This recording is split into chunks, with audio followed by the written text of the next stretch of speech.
Hello everyone, Richard Lewis here with another video. Going to be talking about some Counter-Strike today, and we're going to start by talking about just this whole back and forth in Sweden. We've done loads of videos about the Swedish Shuffle. I've written loads of things about the Swedish Shuffle. Well, it turns out the Swedish Shuffle wasn't over because Godsent, who had Krimz from Fnatic, have now sent Krimz back to Fnatic, and Lekro, who was a Godsent and was at Fnatic, has now gone back to Godsent.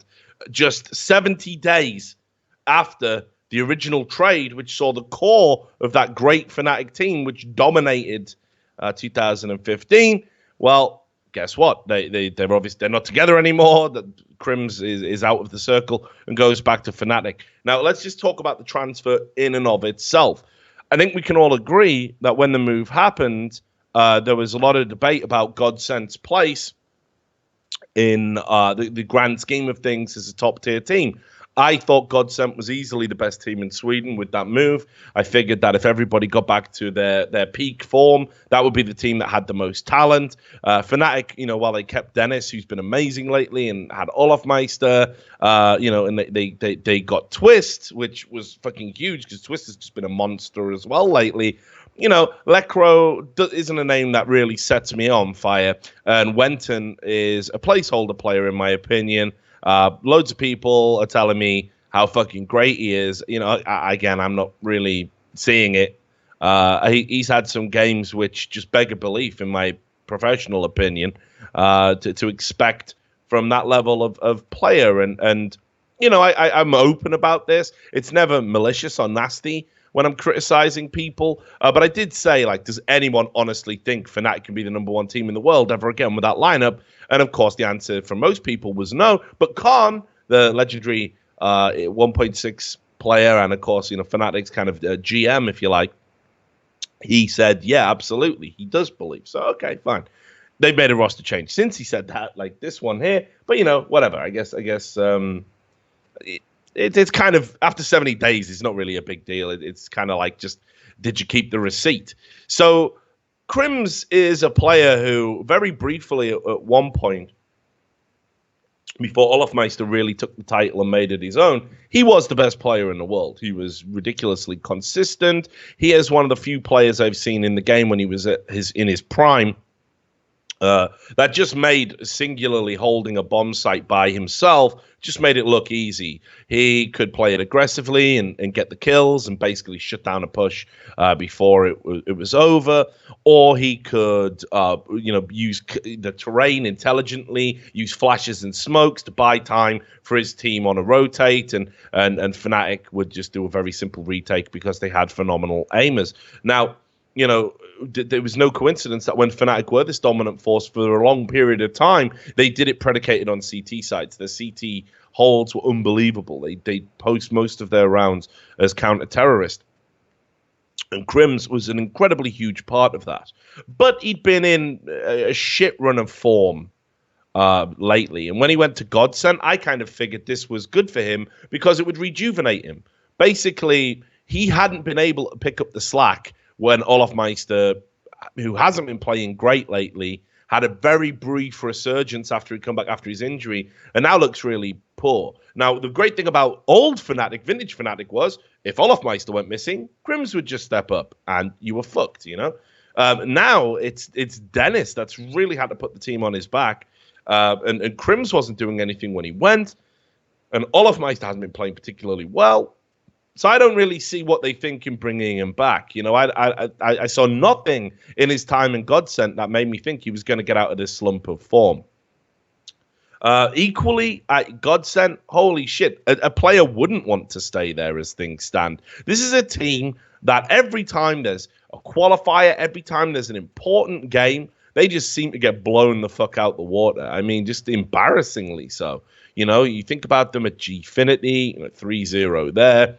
You think about them in fucking E-League, knocked out by alternate attacks. I mean, that has got to be just a fucking low point. Right, JW and Flusher are the two most fucking decorated players in terms of major wins, right? You've just been knocked out of a tournament of E-League stature by alternate fucking attacks. I mean, that is the kind of shit that's really going to give you that existential fucking, hello darkness, my old friend. Like, it's over, isn't it? Right? Like, that is unbelievable. So Godsent had problems. Now, Pronax came out and he did an interview addressing this. Well, what's the problem in Godsent? He said, it's pressure. And I was like, no, dog, don't say that. Don't offer that one up. Don't offer that up to the fans, right? Because how can an in-game leader of a team that fucking dominated an entire year, like a dominant force in Counter-Strike, like there hasn't really been before, because the NIP era, sure, right? They were pretty fucking dominant, but, there weren't really a lot of challenges for them, if we're being honest about it. If you look back at that era, people were basically playing against second, But the Fnatic era was competitive. There was loads of teams that could have done it. And, fucking, he's saying pressure. There was no pressure. They did comebacks. They did all sorts of mad things. Think about that game with Virtus Pro in Cologne. The pressure, fuck pressure. They take a timeout, they take a few deep breaths, and they power through. It's not pressure in Godsent. It's not a pressure issue. People are fucking underperforming. People don't look like their old selves. And for example, like JW got back. He started out great, and now he's kind of slumped back to that inconsistent form, which he really needs to get rid of because he's better than that. But it just hasn't happened for a while. So Krimz was playing poorly in Godsent. Krimz was part of the problem. So him going back to Fnatic, well, I'm not sure they're doing it to necessarily get the player. I don't think they think he's going to fix it. And incidentally, the baller play would have been to bring Krimz back and just kick Wenton. That would have been the move. But I'm telling you right now, there's a cat looking at Wenton going, how many fucking lives have you got, mate? It's pretty ridiculous. That would have been something that maybe puts Fnatic right back up there again, provided Krimz and Olofmeister can get back to their LGB levels. But this move, I don't think they're doing it because they're getting a good player. I think they're doing it because, unfortunately, the way the major system works is players hold the slot, and Krimz going back to Fnatic takes that slot from Godsent and gives it back to Fnatic. So Godsent are now going to have to qualify. Fnatic are going to be straight in there again, which is a crazy system, and it can't be what it was intended for. Like, let's just look at a theory here where, this could be like some NWO levels of shit. If you've ever followed wrestling, you're ripping the t-shirt off. Well, yeah, I was Fnatic all along, guys. See you. We're off to the major. Peace out. It's a crazy fucking move where basically one player can effectively, and I'm not saying this happened here, but this is actually a very real thing. One player in this situation where basically wherever he goes, because the team's split up, wherever he goes to become the third that gives them that major slot, all of a sudden, his bargaining power is through the fucking roof. Doesn't matter if he's playing badly, like Krimz has been doing for a while. Doesn't matter if his form's fucking dipped. He can literally say, well, yeah, I'm going over to this team now, and they'll definitely pay for me because they get to go to the major. You make the money back in sticker sales. So see you guys. I'm out. Bye. It was lots of fun. Or actually, they've doubled my salary now, so I'm just going to stay here, and we're going to go to the major. That is not what this system was intended for. This was to stop unscrupulous organizations basically qualifying with one team and then putting in whatever players they wanted or better players, when they got to a major. That was what it was designed to stop. This situation highlights that there's flaws with this system. So, for Fnatic to suddenly be back into the major contention after definitely being out of it, it's just up and down. Like, I almost feel there should be a cutoff point where it's like whichever team has a lineup by a certain date, they're going to the major, and then perhaps it's like a week before or something. I don't know, but there's got to be something that kind of gives that security, which stops one player having the power. I'm all for player power, but when one player has power over others, that creates a pretty crazy dynamic. That creates an amount of leverage that I'm not sure one player should ever get to hold. And sure, this is like the first time I can probably think of where this situation has come up, but you can bet your bottom dollar, if it's come up once, it's going to come up again, and it definitely needs to be addressed. Now, looking at Fnatic, where are they right now in terms of, levels of performance? And, you've got to say they're still away from where a team like Fnatic should be. I'm not really feeling them. I wasn't, rather, with that lineup that they had. Their results were pretty poor after they let the core of the team go.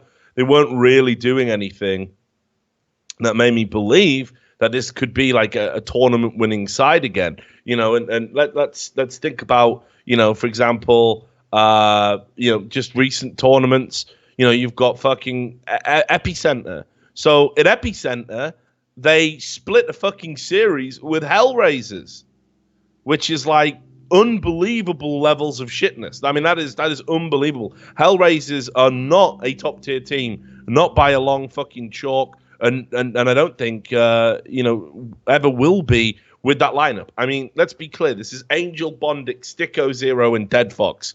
Anyone get aroused at the prospect of watching them play? No, and yet Fnatic lost a map. They lost Cash of all things to Hellraisers. Fair enough. They immediately bounced back and split a series with SK Gaming. But SK Gaming, they're in real trouble right now. I mean, they've got all sorts of internal issues. There's stuff been leaked from Skype's, which is out there now in cyberspace that people can see. SK Gaming, they've got issues. Then they split a series with Virtus Pro. Well, okay, that looks pretty good, right? But the whole way this Epicenter format worked was it just seemed that everyone was going to split a series. I had no idea why it happened, but it did. The fact that you couldn't 2-0 a fucking Hellraisers is pretty fucking crazy. You look at their ECS form coming into it. Again, they got absolutely destroyed just before Epicenter by Envious. Envious, with Sixer just betting in a new player themselves. In the Pro League, they had a pretty good run, but they had some games that were way closer than they should be. I'm thinking about Heroic. I'm thinking about Penta. This is not a dominant Fnatic side. This isn't a Fnatic side that's going to do anything in the immediate future, with or without Krimz, honestly. Dignitas went on to win Epicenter. They are being overtaken now by this new breed of teams. And some of this new breed are the old breed, Where does Fnatic fit in against the Dignitas? Dignitas are the better side. Where do they fit in against an RV? Na'Vi are the better side. You would back Virtus Pro to beat them now, obviously.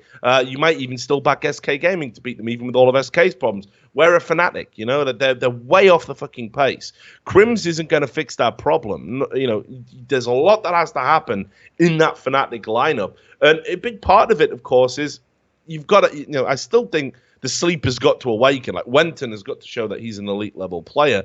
But Krimz is just so off his previous form. That's reflected in the numbers. It's reflected in the performances. I don't see what he's going to get by going back to Fnatic. I don't see what Fnatic are going to get in terms of quality from Krimz coming back to Fnatic. They obviously were happy to see him go in the first instance. The only thing I see them getting is they get to go to the fucking major. So for me, not a particularly a great move, and not actually a particularly kind of great indictment. I guess it is an indictment, of the current major system and how it works in regards to players. That there's still time for Krimz to go back to Godsent again, I guess, and then they're in the mate. That's something that definitely needs to be looked at, and I think it's artificially inflated the stock of this move. I don't think anybody who's been watching the games lately thinks Krimz is going to turn Fnatic into world beaters. I think too much has gone on for that to ever occur. So strange story for me. Don't know what that's going to do to Fnatic overall. I'm sure they'll relish proving me wrong. They very often do, and Fnatic are one of the good teams for that. They're adult enough to understand that, I need to talk about these things, and they don't get upset about it like some teams we could mention or probably shouldn't. So, I enjoy being proven wrong. Fnatic's a great brand, a great name, but I don't really see this clicking the second time around. Anyway, thanks a lot for watching the video. See you next time.